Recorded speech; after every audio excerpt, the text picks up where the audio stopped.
ऋषि जो है वो बैठक होने वाली है। आपने कुछ 2 दिन पहले कहा था कि उद्धव ठाकरे आप और शरद पवार सब मिलकर आज जो है वो सीट शेयरिंग का फॉर्मूला बताएंगे। आज क्या रणनीति है? रणनीति क्या होती है उसमें? सीट शेयरिंग में कोई रणनीति नहीं होती। ये कोई आपस का युद्ध नहीं है, या संघर्ष या झगड़ा नहीं है।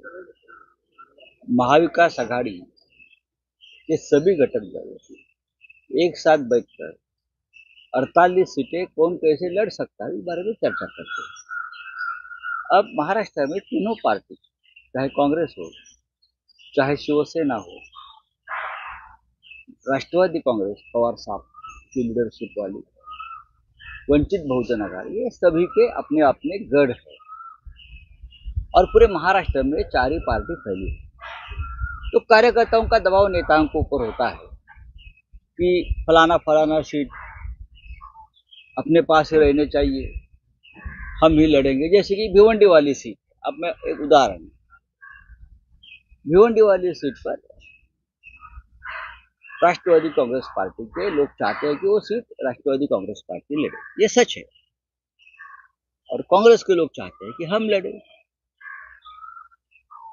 ऐसे एक दो सीट में शिवसेना और कांग्रेस में भी चर्चा चल रही है। उसका मतलब है कि रणनीति की बात नहीं है। आज सुबह मेरी शरद पवार साहब से चर्चा हुई है। अभी हम लोग सब बैठेंगे और जो छोटी मोटी बातें हैं उसके ऊपर हम निर्णय लेंगे। अभी सांगली वाली एक सीट है। अब कांग्रेस को लगता है कि उनकी परंपरागत सीट है, हमको लगता है कि अगर ये सीट शिवसेना लड़ेगी तो इस बार जीत जाएंगे, क्योंकि 10 साल से वहां बीजेपी जीत रही। कोल्हापुर की सीट है जो सिटिंग सीट है हमारी, वहां सबने मिलकर तय किया कि अगर छत्रपति शाहू महाराज जी वहां लड़ना चाहते हैं तो उनके लिए, अगर कांग्रेस से लड़ना चाहते हैं या राष्ट्रवादी कांग्रेस से लड़ना चाहते हैं या शिवसेना से लड़ना चाहते हैं तो हम वो सीट मराठीत ज्या प्रकारे महाविकास आघाडीचे जागा वाटप आज फायनल होईल, कारण 27 तारीख पहिला जो टप्पा असणार आहे, 27 तारीख अर्जाची शेवटची तारीख असणार आहे। काल काँग्रेसची बैठक झाली, ज्यामध्ये 18 जागा लढवण्यावर ते ठाम दिसत आहेत। संभाव्य यादी सुद्धा समोर येते। असं की काँग्रेस पक्ष हा देशातला मोठा पक्ष आहे। महाराष्ट्रामध्ये शिवसेना, राष्ट्रवादी काँग्रेस हे दोन प्रादेशिक अस्मिता जपणारे पक्ष आहेत, बरोबर आहे। आणि प्रादेशिक पक्ष देशभरातले आहेत ते एकत्र येऊन इंडिया आघाडी झाली। आता आमच्यासारखे जे पक्ष आहेत, शिवसेना असेल किंवा राष्ट्रवादी काँग्रेस सारखे पक्ष आहेत महाराष्ट्रात प्रमुख, हे राज्याच्या अस्मितेशी जोडलेले पक्ष। आम्ही काय राजस्थान, मध्य प्रदेश, बरं का, छत्तीसगड, झारखंड येथे सीट मागत नाही ना। प्रादेशिक पक्ष आपल्या राज्यात सीट जास्त मागतात, कारण त्यांचं अस्तित्व आणि त्यांचे कार्यकर्ते आणि त्यांचा संघर्ष हा त्यावर अवलंबून असतो। त्यामुळे आमच्यामध्ये तसे मतभेद नाहीये। एखाद दुसरी सीट, एखाद दुसरी जागा, त्याच्यावर दोन्ही बाजूनी कार्यकर्ते दावा करतात। नेत्यांपेक्षा कार्यकर्त्यांचा दबाव असतो। आता भिवंडी गेली अनेक वर्ष भाजपकडे आहे। जर आम्ही सगळे एकत्र आलो तर भिवंडीची सीट ही भाजपकडून आम्ही काढून घेऊ। राष्ट्रवादी काँग्रेसचा दावा आहे मी कार्यकर्त्यांचा की ती सीट आपण लढूया। काँग्रेस पण ते आम्हाला हवी। कोल्हापूरची जागा सिटिंग आहे, आम्ही ती हसत सोडली। आम्हाला यातना झाल्या कोल्हापूरमधून शिवसेना यावेळेला लोकसभेत जाणार नाही। मग आमच्या कार्यकर्ते असे म्हणतात की सांगली लढूया।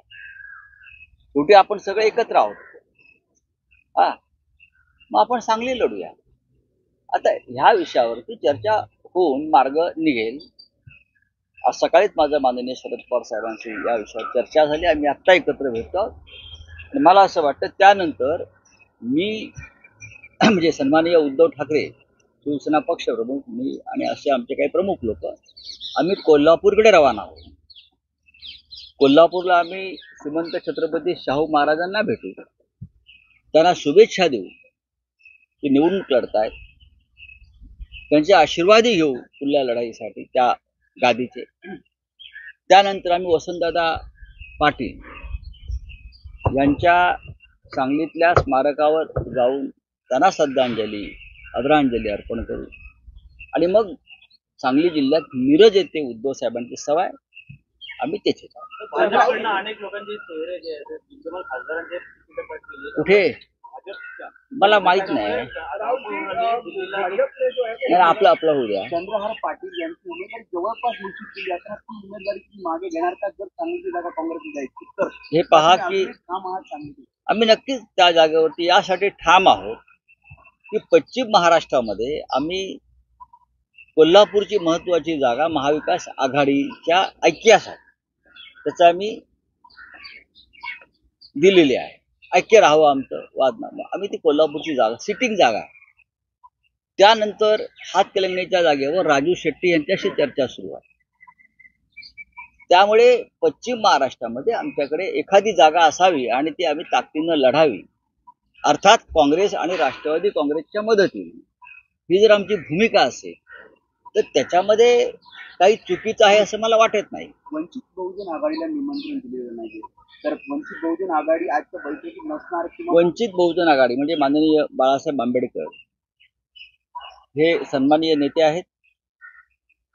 त्यांच्याशी आमची अनेकदा चर्चा झाली. आम्ही त्यांना महाराष्ट्रात 4 जागांवर त्यांनी लढावं त्यांनी आम्हाला सूचना केलेल्या. हा प्रस्ताव आम्ही त्यांना दिल्यावर त्यांची एक वेगळी भूमिका आम्हाला दिसते. तो प्रस्ताव जर त्यांनी मान्य केला असता तर नक्कीच आम्हाला आनंद झाला असता. या लढ्याला, हुकुमशाही विरुद्धच्या लढ्याला, संविधान वाचवण्याच्या लढ्याला बाळासाहेब आंबेडकरांच्या आमच्यात असण्यानं गती आणि बळ नक्कीच मिळालं असतं. पण मला अजूनही खात्री आहे की सगळे प्रमुख नेते एकत्र बसतील आणि ते पुन्हा माननीय बाळासाहेब आंबेडकर यांच्याशी चर्चा करतील आणि त्यांच्या मनात जर काही नाराजी असेल, अस्वस्थता असेल तर आम्हाला ती दूर करण्यात यश येईल. कारण या महाराष्ट्रातला वंचित, दलित, शोषित समाज हा या लढ्यामध्ये आमच्या बरोबर असायलाच पाहिजे, ही आमची भूमिका आहे.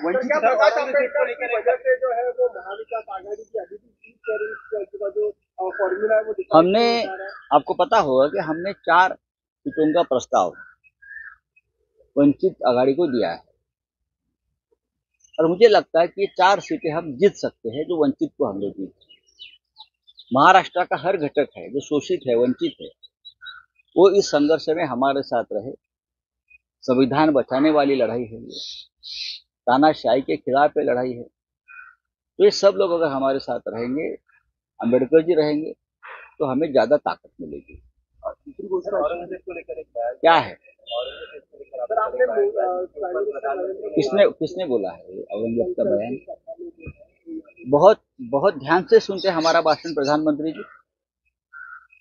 देश के प्रधानमंत्री जी, महाराष्ट्र के कोने में एक भाषण हो रहा है, उसमें से कोई 2-4 वाक्य, 2-4 सेंटेंस पिकअप करते हैं और उसके ऊपर अपने आगे की रणनीति बनाते हैं. राहुल गांधी जी ने शिवाजी पार्क पर भाषण किया और शक्ति का जिक्र किया. एक शक्ति मोदी जी के पीछे है. मोदी वो शक्ति के नाम पर रोने लगे. देखो देखो शक्ति, देखो शक्ति, शक्ति, शक्ति के नाम पर अघोरी शक्ति, धन शक्ति. उस बारे में राहुल जी ने कहा कि मोदी जी के पीछे एक धन शक्ति है, एक अघोरी शक्ति, दैवी शक्ति नहीं, अघोरी शक्ति है. तो मोदी जी रोने लगे. बार बार उनको रोने की जो आदत है वो ठीक नहीं है. देश के प्रधानमंत्री है, ये रोना धोना बंद करना चाहिए. अब हमने क्या कहा कल के सभा में, जहां छत्रपति शिवाजी महाराज की माता, राजमाता जिजाऊ का जन्म हुआ, वहां हमारी सभा हुई और वहां हमने कहा कि महाराष्ट्र के ऊपर कुछ लोग दिल्ली से आक्रमण करना चाहते हैं, गुजरात से आक्रमण करना चाहते हैं, लेकिन महाराष्ट्र ने जिस तरह से औरंगजेब का आक्रमण खत्म कर दिया, लड़ाई की, और औरंगजेब को महाराष्ट्र में ही फिर उसकी कब्र हमने बनाई, इसी तरह से आक्रमण भी हम खत्म करेंगे. यहाँ औरंगजेब का एटीट्यूड नहीं चलेगा. तो यहाँ मोदी जी कहाँ आए? क्या है? ये अर्थ काही काढतील. वो अपने हिसाब से, उनका डिक्शनरी अलग है, हमारा डिक्शनरी अलग है. हमारी देशभक्ति और राष्ट्रवाद की डिक्शनरी है, उनकी स्वार्थ की डिक्शनरी है, उनकी राजनीतिक डिक्शनरी है।